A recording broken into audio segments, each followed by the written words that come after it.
Phần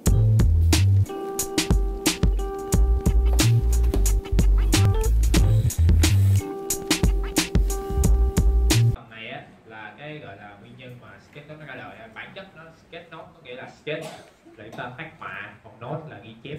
Sketchnote chính là cái việc mà ghi chép một cách phát họa. Có thể vài người cái việc mà bắt các bạn sản sinh ý tưởng bằng Sketchnote các bạn nó chưa có phù hợp, nhưng mà một cái nhất định các bạn phù hợp đó là ghi chép và lưu trữ thông tin. Đó là cái nguyên nhân là đa số các bạn Sketchnote chúng ta nhìn đều là những cái bản gọi là ghi lại từ một cái người diễn giả, một ai đó talk hoặc anh nói một cái đề tài nào đó. Thì kỹ năng lắng nghe thì thôi từ trước hết chính thức kỹ năng lắng nghe nha, nó sẽ có hai cái. Còn chỉ luôn kỹ năng lắng nghe đi, mình sẽ vô bài tập luôn. Thì để mà chúng ta tham dự một buổi test, một buổi talk, nghe một ai đó giảng hay là ai đó thuyết trình một cái đề tài nào đó, chúng ta thật sự rất là cần những cái kỹ năng này. Nhiều chuyện nhìn nó chung chung mà điều mình vẫn phải đi qua để cho các bạn nhớ là cái thứ nhất là chúng ta tập trung sự chú ý cho người diễn giả. Có nghĩa là sao? Có nghĩa là khi mà cái người diễn giả nói mà chúng ta chỉ biết cắm mắt lên nhìn xuống đất hay là chúng ta nhìn vào cái cô bên cạnh là coi như hỏng. Tại vì thứ nhất là chúng ta khi mà chúng ta không nhìn vào người diễn giả, cái mà chúng ta có được chỉ là yếu tố từ ngữ mà thôi, chúng ta không có thấy được người diễn giả, chúng ta không thấy được cái cách miêu tả hay cái slide trình chiếu của họ, chúng ta chỉ có yếu tố từ ngữ thôi, chúng ta không có yếu tố trực quan. Nên khi mà nói tập trung sự chú ý vào diễn giả là tập trung cả mắt và lẫn tai luôn nha các bạn ạ. Cái thứ hai là loại bỏ cái sự sao nhãng. Cái sự sao nhãng ở đây á, đó là nó thẳng luôn, đó là điện thoại di động. Thật sự chúng ta tham dự một buổi talk, chúng ta tham dự một cái bài chia sẻ, đa số chúng ta lúc nào cũng bật wifi on đó, nhưng mà chúng ta có wifi thì sao? Thì tin nhắn thông tin nó sẽ nó ồn ào tới, chúng ta sẽ mất đi cái sự tập trung của cái người diễn giả. Còn lại là những cái như là nước uống, đồ ăn vân vân thì kiểu vậy, chúng ta sẽ loại bỏ những cái sự sao nhãng chúng ta ra. Cái thứ ba là tìm ra cái lỗi của bài nói. Bất kỳ một cái bài nói hay là một cái bài viết hay một bài chia sẻ, nó đều có một cái lỗi, là một cái guồng của nó. Cái việc chúng ta tìm được cái guồng, tìm được cái lỗi của nó thì chứng tỏ cho cái việc mà chúng ta hầu như chúng ta nắm được gần như là nguyên cái bài nói luôn. Nghe người ta nói một cái đề tài, chúng ta nắm được cái lỗi của nó, chúng ta lên được cấu trúc bố cục của nguyên cái bản vẽ luôn. Và cơ bản là chúng ta ăn 80% bản vẽ rồi. Cái việc mà tìm ra cái lỗi của nó là khó, nó một nghệ thuật. Nhưng mà khi các bạn tìm ra rồi thì coi như là có thể nói là cái buổi talk đó là các bạn nắm được hết, tìm ra cái lỗi, ghi là những gì quan trọng đối với mình. Thì thật sự mà nói á, Sketchnote bản chất là ghi chép tóm tắt, nhưng mà có điều tới một số đề tài chúng ta đã thừa biết rồi, chúng ta không cần phải ghi lại. Chẳng hạn như là cái ông mà chẳng hạn chúng ta tham gia một lớp học về quản trị thời gian đi, thì cái ông đó ông nói về một cái đề tài dài dòng, nhưng mà mình cũng thừa biết cái ý nghĩa cốt lõi của cái câu đó là bạn bớt đi chơi này đi, bạn tập trung bạn đi làm đi, ví dụ như vậy.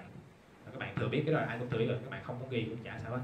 Nhưng mà các bạn lại thấy là cái ví dụ, cái câu chuyện của ông kể nó hay quá, đối với mình nó hay quá, nó deep quá, nó sâu sắc quá, mình có thể hoàn toàn người ta có thể ghi lại cái đó, tại vì đối với mình cái đó quan trọng. Thật sự nói lúc mà tham gia cái lớp viết bài của thầy Quân á, lớp là vô dạy kỹ năng viết bài, kỹ năng viết đó, thì tôi vô tôi ngồi tôi không biết bất kỳ cái gì về kỹ năng viết bài hết, tôi toàn ghi về những cái câu chuyện thầy kể thôi, tại vì đơn giản là dựa theo chánh pháp tôi thấy hay quá tôi ghi lại. Qua nguyên cái ngày đó tôi ghi toàn là câu chuyện chánh pháp, chứ tôi chả ghi gì về kỹ năng viết bài á.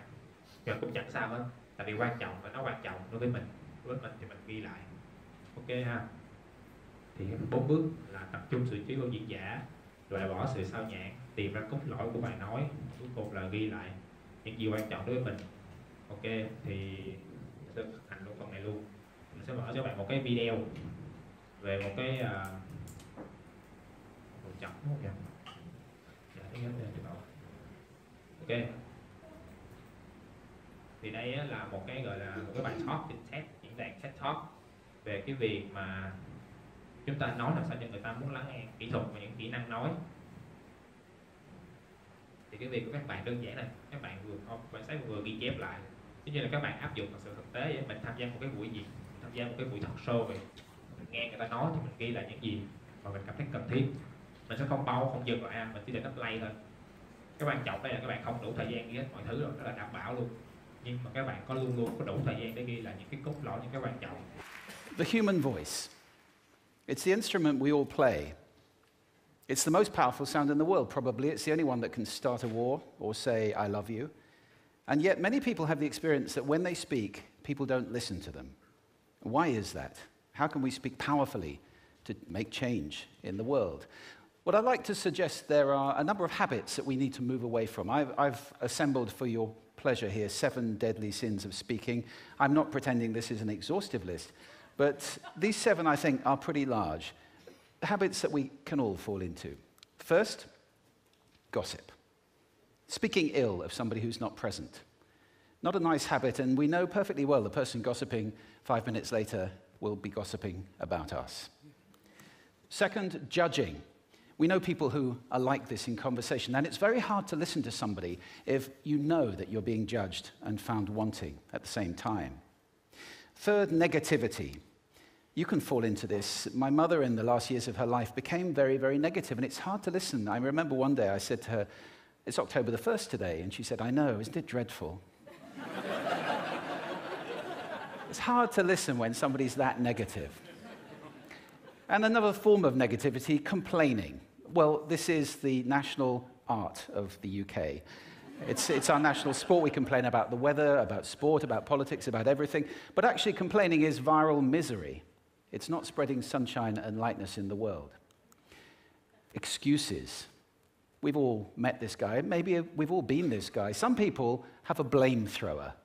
They just pass it on to everybody else and don't take responsibility for their actions. And again, hard to listen to somebody who's being like that. Penultimate, the 6th of the 7, embroidery, exaggeration. It demeans our language, actually, sometimes. For example, if I see something that really is awesome, what do I call it? And then, of course, this exaggeration becomes lying, out-and-out lying, and we don't want to listen to people we know are lying to us. And finally, dogmatism. The confusion of facts with opinions. When those two things get conflated, you're listening into the wind. You know, somebody is bombarding you with their opinions as if they were true. It's difficult to listen to that. So here they are, 7 deadly sins of speaking. These are things I think we need to avoid. But is there a positive way to think about this? Yes, there is.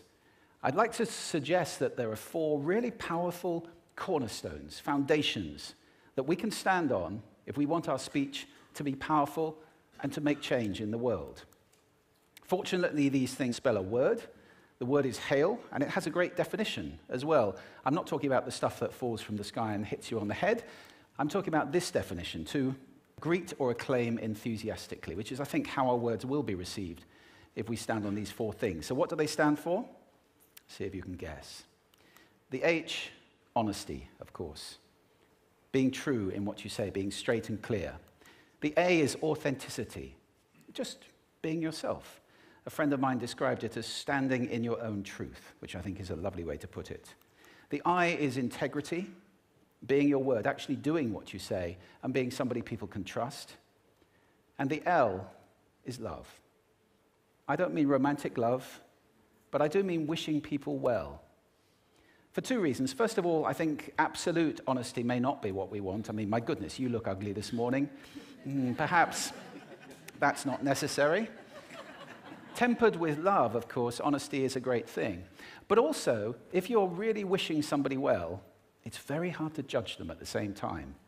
I'm not even sure you can do those 2 things simultaneously. So, hail. Also, now that's what you say, and it's like the old song, it is what you say, it's also the way that you say it. You have an amazing toolbox. This instrument is incredible, and yet this is a toolbox that very few people have ever opened.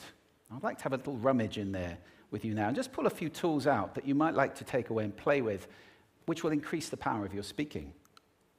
Register, for example. Now, falsetto register may not be very useful most of the time, but there's a register in between. I'm not going to get very technical about this for any of you who are voice coaches.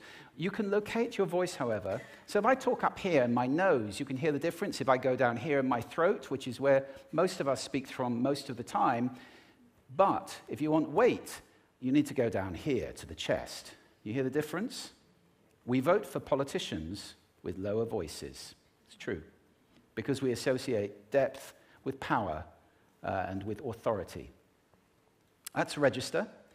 And we have timbre. It's the way your voice feels. Again, the research shows that we prefer voices which are rich, smooth, warm, like hot chocolate. Well, if that's not you, that's not the end of the world, because you can train. Go get a voice coach. And there are amazing things you can do with breathing, with posture, and with exercises to improve the timbre of your voice. Then prosody. I love prosody. This is the sing-song, the meta-language that we use in order to impart meaning. It's route one for meaning in conversation. People who speak all on one note are really quite hard to listen to if they don't have any prosody at all. That's where the word monotonic comes from, or monotonous, monotone. Also, we have repetitive prosody now coming in, where every sentence ends as if it were a question, when it's actually not a question, it's a statement. And if you repeat that one over and over, it's actually restricting your ability to communicate through prosody, which I think is a shame. So let's try and break that habit. Pace. I can get very, very excited by saying something really, really quickly, or I can slow right down to emphasize. And at the end of that, of course, is our old friend, silence. There's nothing wrong with a bit of silence in a talk, is there? We don't have to fill it with ums and ahs. It can be very powerful. Of course, pitch often goes along with pace to indicate arousal, but you can do it just with pitch. Where did you leave my keys? Where did you leave my keys? It's a slightly different meaning in those two deliveries. And finally, volume. I can get really excited by using volume. Sorry about that if I startled anybody. Or I can have you really pay attention by getting very quiet. Some people broadcast the whole time. Try not to do that. That's called sodcasting. Imposing your sound on people around you carelessly and inconsiderately. Not nice. Of course, where this all comes into play most of all is when you've got something really important to do. It might be standing on a stage like this and giving a talk to people. It might be proposing marriage, asking for a raise, a wedding speech, whatever it is. If it's really important, you owe it to yourself to look at this toolbox and the engine that it's going to work on. And no engine works well without being warmed up. Warm up your voice. Actually, let me show you how to do that. Would you all like to stand up for a moment? I'm going to show you the 6 vocal warm-up exercises that I do before every talk I ever do. Anytime you're going to talk to anybody important, do these. First, arms up, deep breath in, and sigh out, like that. One more time. Very good. Now we're going to warm up our lips, and we're going to go bop, bop, bop, bop, bop, bop, bop, bop. Very good. And now, just like when you were a kid. Now your lips should be coming alive. We're going to do the tongue next with exaggerated la, la, la, la, la, la, la, la, la. Beautiful. You're getting really good at this. And then roll an R. That's like champagne for the tongue. Finally, and if I can only do one, the pros call this the siren. It's really good. It starts with we and goes to or. The we is high, the or is low. So you go wee, or wee. Fantastic. Give yourselves a round of applause. Take a seat. Thank you. Next time you speak, do those in advance. Now, let me just put this in context to close.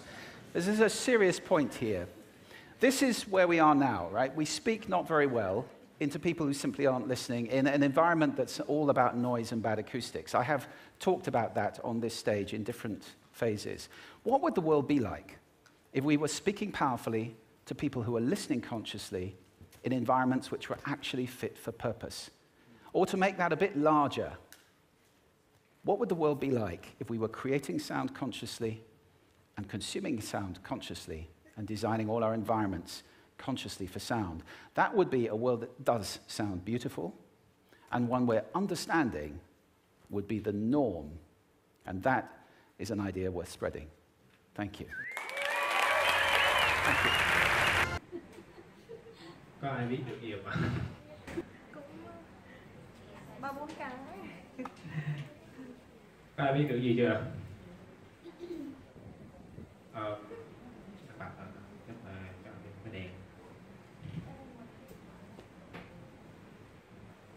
Ok ha, thì đó là mọi người có ai biết được hết mà muốn lên chia sẻ với mọi người những gì mình vừa biết không ạ? Có ai tự tin là mình biết đủ là biết đầy đủ nhất không?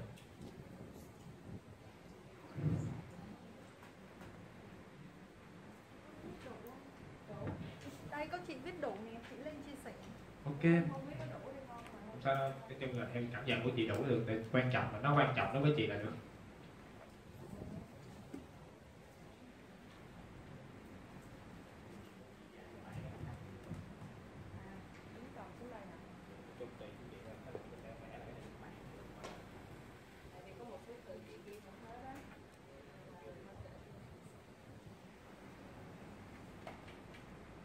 Mình xin nói lại cái bài hồi nãy của diễn giả. Bây giờ tưởng tượng là diễn giả đi ha. Rồi, bây giờ có 7 cái lỗi trong giao tiếp mà khiến cho người khác không có muốn nghe mình. Theo các bạn, cái đầu tiên khi mà anh diễn giả anh để cái từ, có 4 cái từ là gì? H, A, L, L. Rồi I, L hả? Xin lỗi bác, mình cỡ không thấy. Rồi cái đầu tiên á, là mình phải là trung thực. Khi mình nói thì mình cần phải trung thực thì người khác mới lắng nghe mình. Còn không thì những cái người ở dưới họ sẽ cảm nhận được điều đó. Rồi cái này là ảnh có nói đến cái từ là phải thẳng và phải rõ. Thì thẳng thì mình để 2 cái đường kẻ song song, còn rõ thì mình để một cái ô giống như cái quả trứng vậy đó. Rồi tiếp theo đó là chúng ta cần phải là chính mình. Thì khi mà mình có cái chất gì đó thì mình thể hiện ra là chính mình thì người khác sẽ lắng nghe. Và ở đây mình cái lỗi tiếp theo á, là hình như mình nhớ lộn không? Cái đó là cái nguyên tắc hả? Cái này là cái nguyên tắc, mình xin lỗi, mình đổi ngược lại. Cái nguyên tắc khi mà nói. Rồi cái tiếp theo đó là hãy sử dụng những cái vốn từ của mình. Nếu mà mình sử dụng những cái từ của người khác thì đôi khi mình cũng không hiểu. Rồi tiếp theo nữa là cái cuối cùng là mình phải wish well là cái gì chị không hiểu cái khúc cuối cùng. Ý ông nói là mình cần phải mong muốn người khác tốt hả? Phải cái đó không? Các bạn có nghe được khúc đó không? Rồi vậy thì 7 cái lỗi đầu tiên á là mình vẽ cái miệng mà nói như vậy thì là nói xấu. Cái thứ hai nữa là cái người tự nhiên không có ghi cái từ ở đây cho nên quên. Cái thứ ba đó là cái người lúc nào cũng phàn nàn hết. Khi mình đứng lên mình thuyết trình một cái gì đó mà mình luôn phàn nàn thì người khác sẽ cảm thấy rất là khó chịu. Và cái thứ tư là đổ lỗi. Thì mình vẽ một cái vòng tròn và có một cái gạch xéo ở đây giống như cái nút cấm á. Có nghĩa là không phải lỗi của tôi, lúc nào cũng lỗi của người khác hết. Rồi cái tiếp theo là mình vẽ một cái hình nhỏ xíu và thêm những cái vòng tròn to. Có nghĩa là nổ quá, nổ banh chành giống như cái popcorn hồi sáng vậy đó. Rồi cái tiếp theo nữa là cái giáo điều. Giáo điều là những cái từ mà giữa cái sự thật và cái quan điểm thì đôi khi nó trộn chung với nhau á, nó sẽ gây ra những cái phán xét. Thì ở đây mình ghi 2 cái mũi tên nó ngược chiều nhau là thể hiện một cái sự xung đột. Đó là cái giáo điều.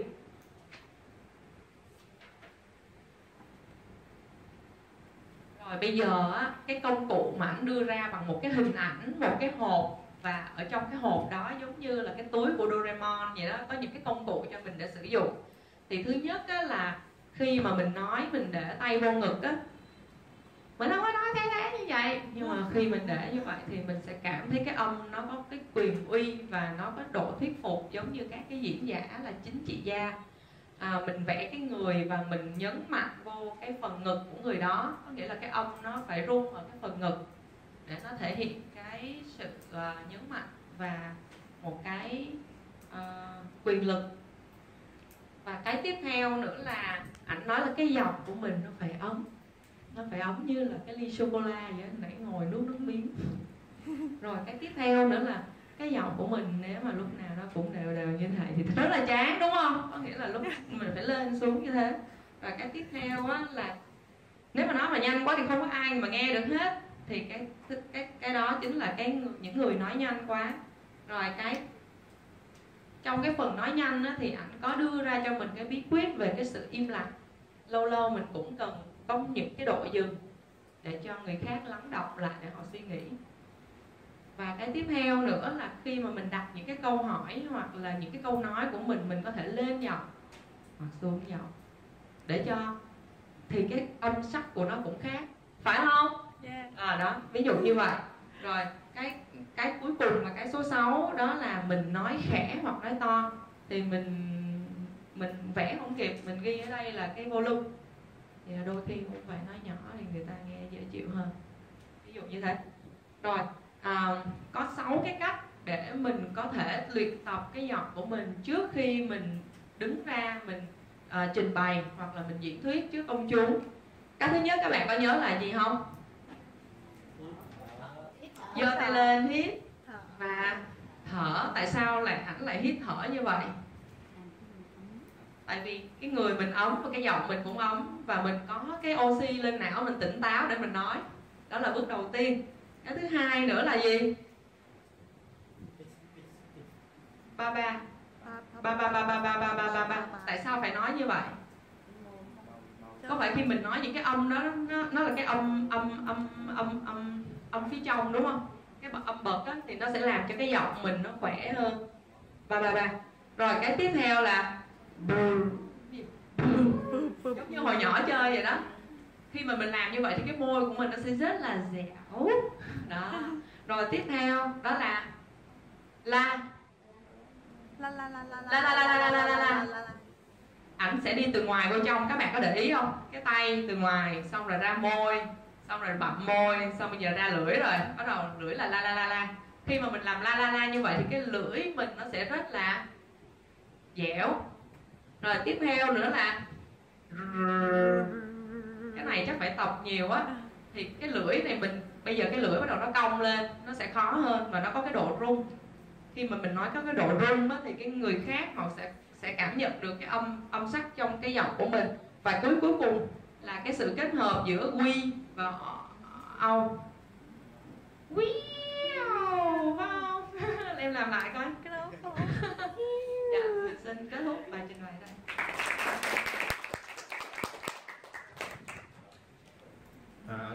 Cảm ơn bạn nhiều ha, công nhận là bạn ghi chép thuộc đi. Biết là bạn từng coi bài này bao giờ chưa? Chưa, lần đầu tiên luôn á. Nhưng mà lên thuyết trình cũng ok quá. Ok, thì xong cái bài này mọi người rút ra được một cái lưu ý, đó là thật sự nói khi mà mình đi gọi là mình trải nghiệm thật sự, khi mình đi nghe cái người diễn giải nói thì nó cũng tương tự như vậy, nó áp lực không kém gì hết. Như là khi mà mình nghe đây hết, cái đây là người ta còn chuyên nghiệp, người ta còn dừng, chứ thậm chí là khi diễn giả trên sân họ căng thẳng, họ nói nhanh nên nghe không kịp là cũng chết. Thì đó là cho mọi người trải nghiệm thử khi mà chúng ta gọi là đi nghe một cái buổi talk show trực tiếp, đi cái khóa học này nó cũng tương tự như vậy. Chúng ta có thể chọn chúng ta không ghi chép gì hết cũng được, chúng ta có thể chơi ghi âm cũng được, và chúng ta có thể chọn chúng ta ghi lại cũng được, để chúng ta, nhưng mà ít ra mọi người nên biết được là mình chủ yếu là demo cho mọi người có 2 cách viết bài thôi. Thì sau khi mà chúng ta trải nghiệm và là thực sự gọi là chai sạn và xong á, chúng ta sẽ thấy được là chúng ta cần một số cái kỹ năng, một cái phương pháp để mà chúng ta gọi là ghi chép hiệu quả khi chúng ta nghe người diễn giả nói ha. Thì đây là 2 bước, đó là bước trực tiếp và bước 2 bước. Trực tiếp có nghĩa là sao? Tức là chúng ta Sketchnote trực tiếp luôn, trừ khi trình độ chúng ta cao tay, chúng ta đủ khả năng, chúng ta gọi là chúng ta chơi khô máu luôn, chúng ta ghi hết những cái gì gọi là kỹ năng chúng ta có như bạn hồi nãy đó, là nó ghi khá là đầy đủ, thật sự mà nói. Nhưng mà đa số không, ít ai đạt được cái trình độ này lắm. Hỏi ít mà kiểu như là không phải đạt cái trình độ cũng không bằng được tới mình luôn. Đôi khi mình đó là mình sẽ dùng cái bước này là bước 2 bước liên tục thôi. Có nghĩa là đôi khi cái người diễn giả họ nói quá nhanh, hoặc đôi khi cái nội dung nó quá nhiều, nó quá mới, mình không thể nào ghi hết một cách đẹp đẽ được, thì mình dùng 2 bước. Thứ nhất là bút mực cái bút chì, đó là sao? Có nghĩa là người ta nói gì mình ghi là hết, mình chỉ ghi dưới dạng bút chì mà thôi. Sau đó mình về mình đồ là bút mực.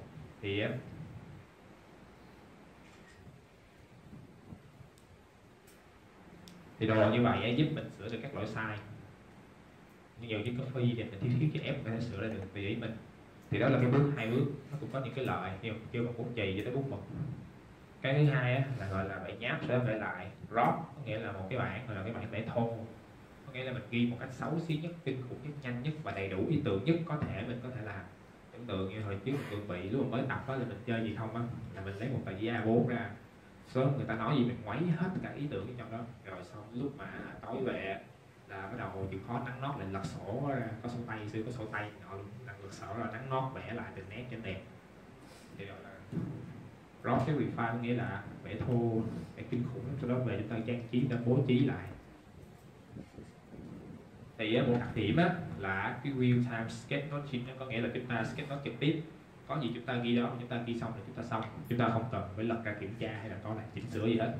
Thì cái thời gian nó sẽ bằng một nửa cái việc mà các bạn Sketchnote 2 lần. Khi mà Sketchnote 2 lần cái thời gian cũng double, ví dụ như là Sketchnote trực tiếp các bạn tốn 1 tiếng thì Sketchnote 2 lần các bạn có thể tốn 2 tiếng. Nhưng mà một điều đặc biệt tức là các bạn có thể nhớ ý tưởng đó lâu hơn, tại vì bạn xem qua nó không chỉ một lần mà 2 lần.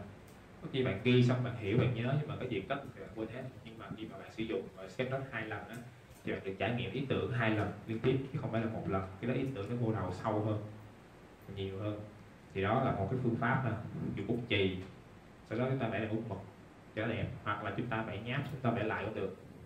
Thì thực sự cũng xin lỗi mọi người là do không hướng dẫn trước kỹ năng này, bắt mọi người nghe thử luôn, mà thực sự mà nói thì phải cho mọi người trải nghiệm thử, rồi gặp những cái khó khăn thì đó mình mới nhận thấy là những cái phương pháp này nó thật sự rất là hiệu quả, rất là gọi là gì nhỉ, gọi là nó sâu lắng cái lòng người một xíu. Ok, thì bây giờ là coi như là phần talk chúng ta này coi như xong đi, tạm thời như vậy. Thì mọi người có thể về chúng ta luyện tập thêm, tại vì trong khung giờ thời gian chúng ta phải chạy theo kịp giáo trình. Đó là phần thứ hai ha, đó là đọc sách. Đây là cái phần rất là hay. Thường chúng ta Việt Nam chúng ta rất là kỳ đọc sách, mình cũng rất là kỳ đọc sách, thẳng thắn mà nói luôn. Nên mình rất là prefer những cái người gọi là Sketchnote tóm tắt một cuốn sách lại. Thì đây là một cái phương pháp lấy từ trong verbal to visual ra, một cái phương pháp cách mà đọc sách sẽ tóm tắt lại.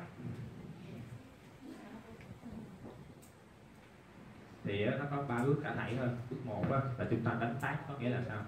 Là thế này, chúng ta lọc ra những cái idea của chúng mình. Tưởng tượng như là chúng ta lên sẵn cái danh sách, chẳng hạn như trong một cuốn sách cái chữ ngôi sao có thể tượng trưng cho một cái ý tưởng gì đó rất là gọi là exciting, có nghĩa là rất là tuyệt vời, hay là một ý tưởng rất là quan trọng. Còn cái ngôi sao cái xung quanh này là really cực kỳ quan trọng. Tương tự cái này cũng vậy, như cái này là một cái người để mà chúng ta search, chẳng hạn chúng ta đọc sách một nhà giáo sư chúng ta search cái này. Ok, thì đó chúng ta đọc sách, chúng ta thấy chỗ nào chúng ta tâm đắc, thấy chỗ nào chúng ta thắc mắc, chúng ta dùng những cái icon này chúng ta ghi lại. Rồi chúng ta đánh một cái gọi là người biết cái giấy nốt không? Nó để đánh dấu, bỏ ở đâu khi mà cuốn sách mình đánh dấu. Sau khi mà mình đọc hết cuốn sách xong á, mình sẽ qua bước thứ hai các bạn ha, là cái bước gọi là phát họa ý tưởng nó ra. Chẳng hạn như là một cuốn sách chúng ta đánh dấu về cái phần gọi là energetic, cái mục nó hay quá hay là cái chương nó hay quá, chúng ta có thể sketchnote lại thành những tờ giấy nhỏ. Sau đó chúng ta rải đề bằng cái bàn luôn. Đó chúng ta có thể tha hồ chúng ta di chuyển theo cách chúng ta muốn. Chúng ta sắp xếp, chúng ta lựa một cái vị trí cơ bản sắp xếp mà chúng ta muốn. Tờ giấy là không nhất thiết phải là tóm tắt chương, đây là những cái gì đó các bạn tóm tắt một câu nói, một cái nội dung hay là một cái thói quen gì đó. Khi mà xong cái bước này xong là chúng ta sẽ phát họa toàn bộ ý tưởng, chúng ta đưa hết toàn bộ cái nội dung mà mình tâm đắc mình đưa lên một tờ giấy, có thể là A4, A2, A1 tờ giấy, mà thường đại đa số là phải dùng A1 mới đủ chỗ. Thì cơ bản đây là một cuốn sách rất là hay về sáng tạo, The Accento Creative.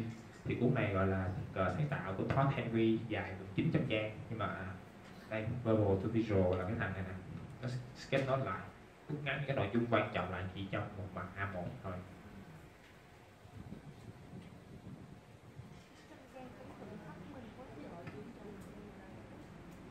Thì Việt Nam chúng ta chưa ai làm đó, mình cũng chưa làm, mình đang có 4 bản lý nghiệp mà mình cũng chưa làm xong, không kịp cái ngày đến không có cái ví dụ phải lấy ví dụ của người khác. Thì đây là nội dung của một cuốn sách 900 trang, cũng hay đấy. Rồi thì đó cơ bản hoạt động cho cái cách này. Thì bây giờ chúng ta sẽ trên bàn mình thôi, đây mình có gọi là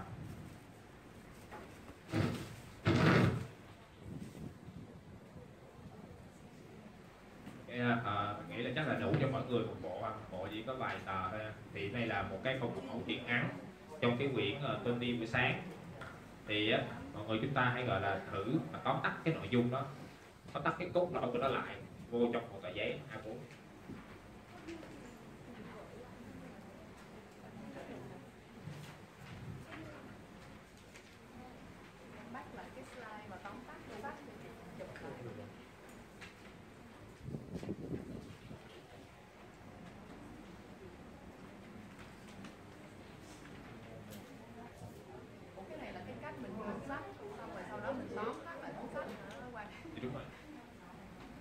Thì cái cách này là khá là hay, mặc dù nó không phổ biến lắm, khá là hay. Mặc giờ như vậy mà mỗi lần mà chúng ta có một cuốn sách cái tương tự một cuốn như vậy, chúng ta có một mặt A1 như vậy thì không phải mất công chúng ta lật sách để mà đọc, trước khi ta đọc cuốn sách ta quên hết nội dung. Thì cách này là cách tốt nhất mà chúng ta nhớ cái nội dung của cuốn sách đó lên một mặt giấy A4 thôi.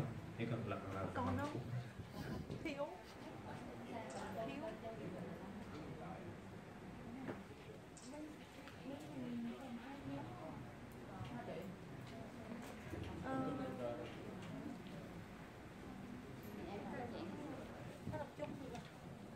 Bạn nào thiếu mình chịu khó coi chung với nhau đi ha, tại cũng không ngờ số lượng đông như vậy ha. Mọi người hãy thử gọi là đọc xong câu chuyện đó, rồi tóm tắt những cái nội dung gọi là cốt lõi của cuốn sách đó, là của câu chuyện đó, thử cũng chỉ A4 mà xem sao.